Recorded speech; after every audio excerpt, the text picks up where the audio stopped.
Hospitals are built to heal, but sometimes something else grows inside them. Not all pain fades, not all voices go quiet. And in Victoria, British Columbia, there's a place where suffering lingers like mold in the walls, a place where nurses hear footsteps when they're alone, where security guards check rooms that should be empty, and where mirrors don't always show just your reflection.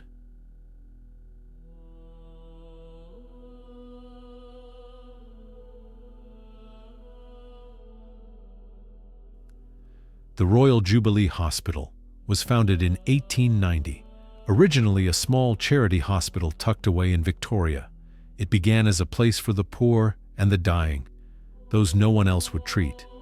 Early records show it hosted everything from tuberculosis outbreaks to experimental mental health treatments. Some buildings were torn down, but parts of the original foundation remain, especially under the East Pavilion and in the sealed-off wings. The older staff talk quietly about bad floors and off-limits rooms. Security footage has been erased. Power fails in just one hallway, and every so often, a patient reports hearing their own name whispered from a room down the hall, a room that isn't there anymore. In the East Wing, a cleaner named Yvonne was on her usual 2 a.m. shift. She was mopping a long, dim hallway when she saw a nurse standing at the far end. White uniform, clipboard, the old style with the cap. The hallway lights flickered, and Yvonne blinked. The nurse was gone. She thought nothing of it, until she turned to finish her work and found fresh mop tracks behind her, leading toward her, not away. She looked down. There were on the wet floor footprints. The next night she returned. This time she brought a coworker and a camera phone. The hallway seemed empty, until the reflection in a wall window showed the nurse, just behind them. But when they turned, nothing. Later that night, Yvonne fainted outside the elevator. When she woke, a nurse was standing over her, but there was no record of any night nurse on duty, and her badge read, 1919, Matron Doyle. The old psychiatric waiting room isn't used anymore. Sealed off, repurposed. But guards still patrol near it. One, named Tom, was reviewing camera footage when he saw something strange. Chairs moving ever so slightly. One magazine flipping open on its own. He went to check it. The door was locked from the outside. He opened it and stepped in. The air was warm. Too warm. One chair was sunken as if someone had just stood up.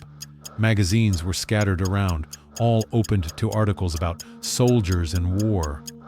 Then, breathing. Behind him, shallow, uneven, panicked.